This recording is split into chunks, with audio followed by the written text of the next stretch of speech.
varias maneras de cómo lo puedes hacer. Este proceso, al ser de los más comunes, se tiende a convertir en uno de los problemas más grandes a la hora de hacer una inversión. Han habido casos en los que la gente compra por emoción y al final del ejercicio lo terminan perdiendo todo. Es de los peores errores que puedes cometer. ¿Cómo negociar y financiar tu primera propiedad?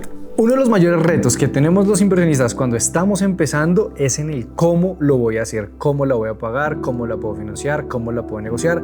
Probablemente tú te lo estás preguntando y hoy con este video espero aclararte y darte un panorama mucho más claro de cómo lo podemos atacar. Soy Camilo Quintero, arquitecto, inversionista, padre de familia, esposo, desarrollador e inversionista inmobiliario. Y amo todo este mundo de los bienes raíces. Y aquí lo primero que tenemos que entender o que tienes que entender es que hay varias maneras de cómo lo puedes hacer. La primera y la más común de todas son los préstamos hipotecarios. Dependiendo del país donde tú vivas, te pueden prestar desde el 60 hasta el 90% del valor del inmueble. Este proceso, al ser de los más comunes, se tiende a convertir en uno de los problemas más grandes a la hora de hacer una inversión. ¿Por qué? Y esto simplemente es experiencia personal, ya tú verás qué decisión tomas, pero cuando tú compras una propiedad que no está pensada específicamente para hacer una propiedad de inversión, o sea, donde tú haces los números haces el análisis financiero de la propiedad, pero si al final del ejercicio la cuota no se está pagando directamente de los ingresos de la propiedad, ahí es cuando se puede volver un dolor de cabeza. Muchas personas dicen, no, pero es que yo lo que le quiero apuntar es a la plusvalía que va a tener el inmueble, pero la realidad es que la plusvalía en el mayor de los casos se convierte en una apuesta de azar porque tú no puedes controlar, no sabes qué puede pasar realmente en esa zona el día de mañana. Entonces, han habido casos en los que la gente compra por emoción, no con análisis financiero, y deciden entrar a una hipoteca de hasta por 20 años y al final del ejercicio lo terminan perdiendo todo porque se convierte en una deuda impagable. Entonces, este proceso, al ser el más común, tienes que tener muchísimo cuidado de cómo lo vas a manejar. Ahora, si vas a iniciar con el proceso de préstamos hipotecarios, te recomiendo lo siguiente. Primero, consigue un gestor de préstamos hipotecarios. Esto te va a ayudar a facilitar todo el proceso de análisis de qué te ofrece cada uno de los bancos, porque los gestores, si es un muy buen gestor, va a estar de tu lado ayudándote a encontrar la mejor opción que haya en ese mercado. Entre tasa, entre cláusulas o penalidades por pronto pago, rehipotecas, refinanciamientos, etc. Incluso hasta las condiciones que te pone el banco para prestarte, para prestarte el dinero. El segundo método básicamente es el préstamo de un amigo o el préstamo de un tercero. Aquí evidentemente hay varios factores que tienes que cuidar desde la experiencia que yo he tenido y mi recomendación es que la primera que debes cuidar es tu palabra. Porque hay muchas personas que deciden pedir un préstamo a un amigo y simplemente en el proceso se pierden, se desaparecen y aquí básicamente contra lo que tú estás jugando es que tienes que entender que en el negocio inmobiliario, en el negocio de los bienes raíces es un juego a largo plazo, es un juego donde debes buscar consolidar y construir relaciones duraderas y no pensar en la inmediatez y perder a largo plazo un muy posible socio dentro del negocio simplemente porque no hiciste muy bien los cálculos de tu proyecto. Ahora, si la propiedad la estás pensando para consumo propio, para habitarla, mi recomendación es que nunca lo hagas con un préstamo con un amigo. Si no te alcanza para comprarla, pues realmente no te metas porque es un dolor de cabeza y va a ser un problema a futuro. Y la tercera manera es cómo puedes financiar una propiedad con tu crédito personal, o sea, con lo que tú trabajas, con lo que tú ahorras, con lo que tú tienes de dinero líquido para invertirlo para una propiedad. Financieramente hablando, es de los peores errores que puedes cometer porque te estás descapitalizando completamente. Aquí el juego de los bienes raíces y en cualquier inversión es saber apalancarte del dinero de otros para poder escalar muchísimo más rápido. Porque si tú te limitas al dinero que puede que tengas líquido para entrar a una inversión, la curva de crecimiento dentro de todo el proceso lo vas a estancar y limitar a tu capacidad de producir flujo de efectivo. Entonces, mi recomendación es que este juego se hace uniendo estrategias de levantamiento de capital entre lo que tú tienes, lo que puedes levantar con un banco y lo que puedes levantar con amigos. Comúnmente se llama preventas o friends and family o dependiendo del proceso de la etapa en la que tú te encuentres dentro del desarrollo o del proyecto que sea que tú estés buscando.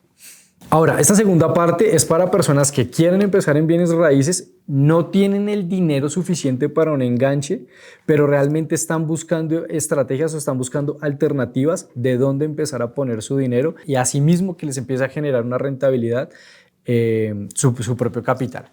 Aquí lo primero que yo te recomiendo, y creo que normalmente los mentores recomiendan, es que lo primero que tienes que hacer siempre es aprender a invertir en ti. Nunca le entres a un proyecto, nunca le entres a un negocio donde tú desconoces completamente o no sabes absolutamente nada. Entonces, mi primera recomendación es empieza a capacitarte en ti. Segundo, dentro del mercado inmobiliario hay otras alternativas donde no necesitas ni el 100% de capital, ni siquiera el 20% de enganche, sino necesitas muchísimo menos para poder entrar. Lo primero son los joint venture o las coinversiones, que básicamente es tú te asocias con varias personas. Obvio, aquí hago un paréntesis y es importante que el proyecto te permita hacer este tipo de estrategias, que casi todos los proyectos se puede, pero aquí básicamente tú te reúnes con un grupo de amigos, familiares o personas que tienen la misma mentalidad que tú para poder entrarle a una inversión. Aquí te recomiendo, ojo, uno, que las cosas queden muy claras desde el inicio, las reglas de quién vende, dónde vende, cuándo vende, a quién le vende, porque eso es supremamente importante porque se puede dañar una relación a futuro. Dos, cuando uno entra en un proceso de coinversión, aquí la recomendación es nunca pongas en juego capital de riesgo, o sea, capital que tú necesites para tu día a día, para vivir, sino que sea capital de riesgo al ser una inversión. Esto tú lo evalúas muy bien dentro de los números que tú estás haciendo para que lo tengas muy presente. Aparte de los crowdfunding, tenemos también lo que pueden ser las fibras. Las fibras son sistemas, son mecanismos en los que uno como inversionista puede invertir incluso desde 10 o 20 dólares, ya que esto funciona más o menos como si fuera un mercado bursátil, pero respaldado por proyectos financieros. Obviamente, y como todo proyecto, asegúrate y lee muy bien sobre la fibra que estás investigando. Normalmente las fibras tienen un respaldo gubernamental donde deben garantizar ciertos parámetros para que sea una fibra completamente consolidada. Hay muchísimas en el mercado donde puedes incluso invertir desde 5 o 10 dólares y esa también es una manera de cómo tú puedes empezar en todo este mundo de los bienes raíces. Esos son como los tipos de inversión coinvertida donde tú realmente puedes mitigar el riesgo, pero lo más importante, donde tú puedes empezar con un capital muchísimo menor.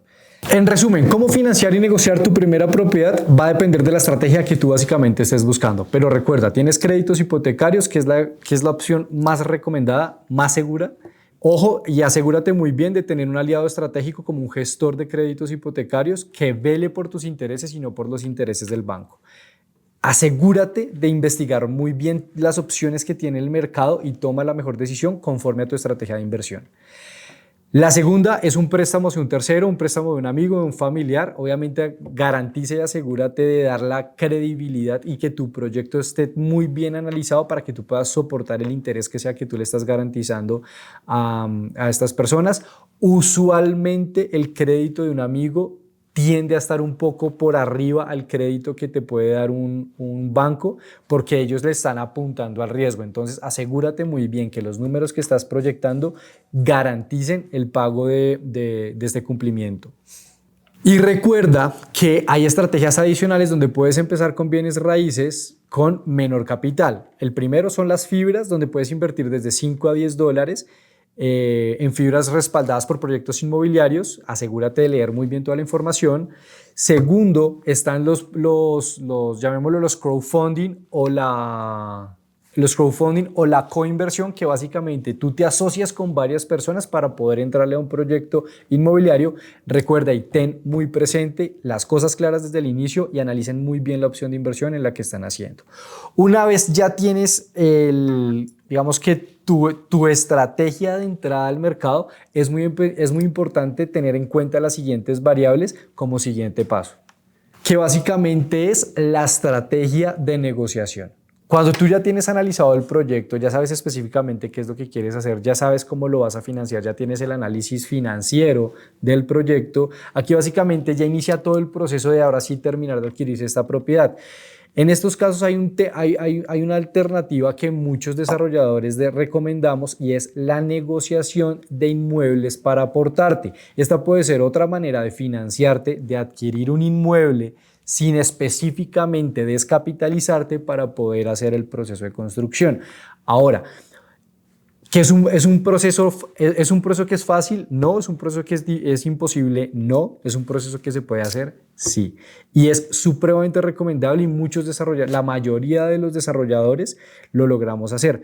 El único detalle es que cuando uno está empezando, debes tocar y tocar y tocar hasta que encuentres esa persona que decida darte el voto de confianza. Entonces aquí básicamente con eso que quiero decirte, que para que puedas empezar en el mundo, en el desarrollo inmobiliario, para que puedas empezar a hacer proyectos de inversión, no necesitas mucho capital. Lo que realmente necesitas son las ganas y saber estructurar proyectos para poderlos ir a vender. Porque recuerda, puedes invertir desde 5 o 10 dólares o puedes conseguir propiedades financiadas directamente por el dueño donde tú ya puedas entrar a hacer algún tipo de modelo de negocio, bien sea co-living, bien sea flipping, demoler para desarrollar edificios en altura. O sea, ya esto depende mucho de la estrategia que tú estás buscando como inversionista. Y ya para terminar, quiero cerrar con una historia personal y fue precisamente cómo yo empecé con todo este proceso del desarrollo inmobiliario con una propiedad, con una casa habitacional que se esperaba rentar de más o menos $450 de una manera conservadora a una familia, y lo que hicimos fue todo un proceso de revolución y renovación interna para que este proyecto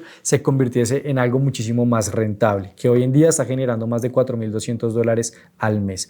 Ahora, ¿cómo lo hicimos? Aquí aplicamos varias estrategias que te acabo de comentar. La primera fue una asociación con los dueños de la casa donde se les presenta un proyecto muchísimo más atractivo para rentabilizar esa propiedad, y más teniendo en cuenta que esta propiedad no se había rentado durante los últimos 8 o 9 meses, que esto fue más o menos para la época de pandemia. Posterior a eso, lo siguiente ya fue levantar el capital, que fue de la misma manera como ya te lo expliqué. Se hicieron los números en donde se pudiese darle un rendimiento atractivo a inversionistas independientes. Otra parte se financió con crédito hipotecario. Bajo el mismo esquema hubo un gestor que encontró la mejor opción en el mercado, la validamos obviamente, tú no te puedes ir a ciegas para validar si sí o si no, sino que la validamos, y ya cuando vimos que todo hizo match, empezamos con el proceso constructivo. Y ya este tema te lo enseñaré en otro video. Así como yo, tú en este momento también ya tienes toda la información para que puedas empezar con bienes raíces. No es un tema de excusas, no es un tema de dinero, no es un tema de millones, sino más bien es un tema de motivación. Si te gustó este video, suscríbete y activa la campanita porque voy a estar subiendo muchísimos videos para que puedas convertirte en un desarrollador inmobiliario y hacer proyectos altamente rentables con bienes raíces. Ahora, si tienes alguna duda, escríbeme en los comentarios que voy a estar muy al pendiente para poderte resolver cualquier inquietud que haya quedado al respecto sobre este tema. Si tú estás empezando, ya empezaste o quieres empezar en el desarrollo inmobiliario, he diseñado una guía con el paso a paso de cómo esa historia que te conté de cómo logré llevar una casa en renta tradicional de $400 a este momento estarme generando más de $4,200 al mes, para que tú puedas ser y hacer el siguiente caso de éxito con este gran modelo de negocio llamado co-living. Y recuerda, soy Camilo Andrés Quintero, papá arquitecto, desarrollador apasionado y amante de los bienes raíces. Nos vemos en un próximo video. Saludos.